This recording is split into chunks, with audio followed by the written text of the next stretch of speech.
Detroit is paying close attention to Minneapolis tonight and preparing for possible protests ahead of a verdict in the Derrick Chauvin trial. Thank you for staying with us. I'm Brian ABEL. And I'm Glenda Lewis. Detroit went through more than 100 nights of protests after the death of George Floyd. Jurors now deliberating. Closing arguments began this morning. Prosecutors calling the former officer's actions murder. The defense saying he acted reasonably. 7 Action News reporter Jim Kirtzner is live downtown right now with what people, including police, are expecting this week. Good afternoon, Jim.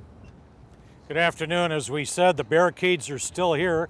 They were put up last year as the protests against George Floyd's death started back in May. They're here to keep people from getting to Detroit Public Safety Headquarters.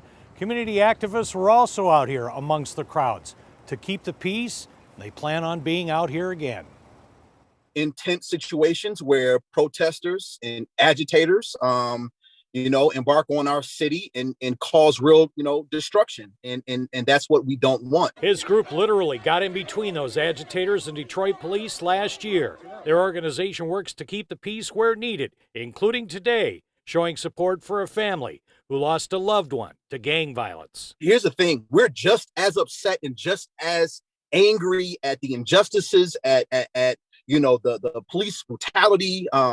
We stand against systematic racism. In some circles, that if this verdict does not come out right, that it's going to be burn, baby, burn. Minister Malik Shabazz is among many saying the potential anger, passion, energy that could hit the streets of Detroit needs to be channeled in a different direction. Black people, all people, oppressed people, do not burn. The protests in Detroit went on for more than 100 nights.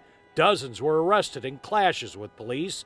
Younger Detroit activists are following their gut, which is uncertain right now. Because of over the past years with all the other verdicts, it could feel disappointing every time that you're holding your hopes up, but at the same time, you don't want to just start just saying, oh, it's going to go the way that it's always going. Josh is college educated and works in his sister's small business. He and others say social reforms are more than just this case. What needs to happen right now is just a lot of people need to really support different grassroots organizations in their work and making sure that the community is basically flourishing in a sense. I have no reason to believe that whether he's acquitted or found guilty, that there will not be violence. I thank not only the phenomenal work of the men and women who served 100+ days, I also thank many in our community who stood with us.